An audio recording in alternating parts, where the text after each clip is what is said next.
Hello everyone, and welcome back to The Body is a Book. Thank you for tuning back in and for checking me out. I promised you that I was going to give you a video from Puerto Vallarta, but unfortunately I was having such a good time I did not get to doing a video. So here I am back at home, and I'm sorry for not doing the video, but man, I had such a good time in Puerto Vallarta and Mexico in general. I also went to Guadalajara. That place is magical. And yeah, just laid out on beaches, got a lot of sun that I needed to get. Anyway, today's topic, I'm calling it Killdeer. And that's kind of an interesting name for a topic, but I didn't really know what else to call it. Killdeer is a bird, and what it does is it flies away from its nest with what looks like a broken wing. And so it's kind of it's luring its prey away from its nest by faking or feigning a broken wing. And that's kind of what the topic is today. I had a client who, whenever I would go in and start to work on her body, even ever so lightly, just a very, very slight touch, she would scream at the top of her lungs. And a large part of this work is actually to emote, is to get into such raw emotion that you are screaming, that you are crying, that whatever is buried deep inside your body is able to come out so that it's been acknowledged.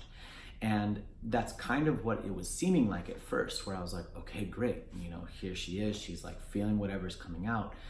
But then on second note, I noticed that it didn't matter where I touched or how I touched or the quality of anything, she would still scream at the top of her lungs, no matter how we went through it.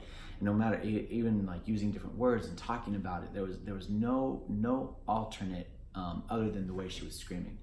And I also started to listen to the way she was screaming and noticed that it didn't have like a specific tone. It was literally Killdeer. It was luring away from what was actually happening, what was actually going on. And so I gently said, okay, this time when I go in, try not to scream. And whatever you do, listen so hard to what's going on in your body. Listen so hard to what emotion that you're feeling, that if you need to let out a scream, then go for it. But maybe you'll notice something else wants to come out, something else wants to be present. And so I went in a very gentle touch, and touched very, very softly.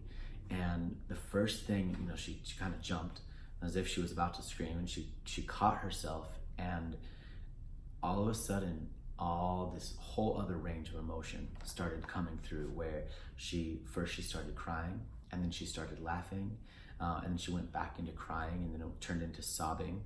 And and then there was a whole puddle of tears, kind of at the base of the table, and she was really able to get into what was actually present for her, and what that touch during that point in time was bringing up for her.